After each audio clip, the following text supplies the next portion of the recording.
selling Duddy back to Phil Sheegl. So I guess why did you decide to do this?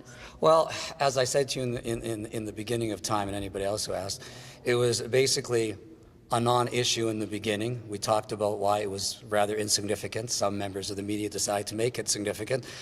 So I just decided, you know what? Who needs this grief and aggravation? Maybe there'll be less to talk about. Maybe we can talk about city issues. So that's it. But why not dissolve the company? That's sell not it to someone else? Why dissolve a company that can be used by someone? So there's no reason to do that. So what was it? But I guess the perception was, and you said last month, you know, if you had to do it over again, it wasn't a very good idea to buy this from Mr. Sheegl. So I guess why? What I specifically meant by that is that if I've known the type of comments that would come from people and innuendos, it isn't worth the grief and aggravation. So very simply, what I will do is when I need it, I'll basically incorporate a company, and that'll be the end of it.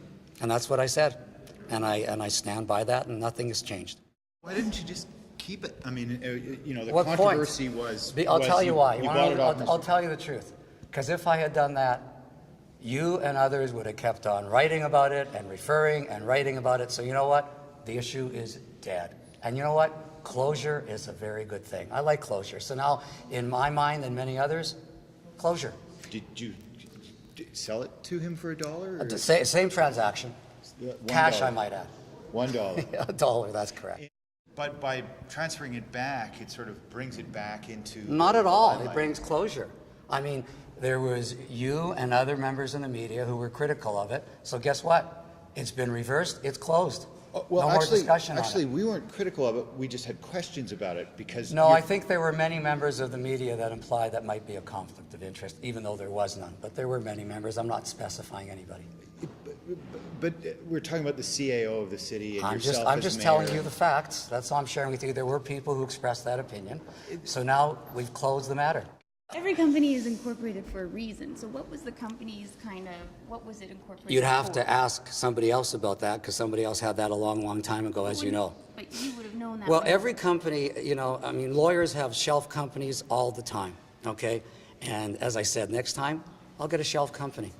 So I guess I know you're saying you sold it back to Mr. Sheegl. No, I didn't sell it. Well, dollar transaction, there has to be some number attached to it. So I guess some of your colleagues just say, you know, you're the mayor, he's the CAO, you're both very...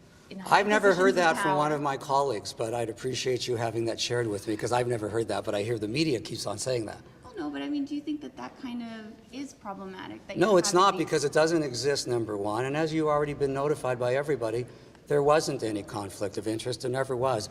But I still believe the easiest thing to do is to bring closure on this. So now it's closed, end of story, and I'll move on. Do you think it would have been better to sell it to someone else, dissolve it, like just because of the perception with doing that with the CAO? You know what? I've just told you the facts. Okay, we're dealing with reality now. I've given you the reality of it.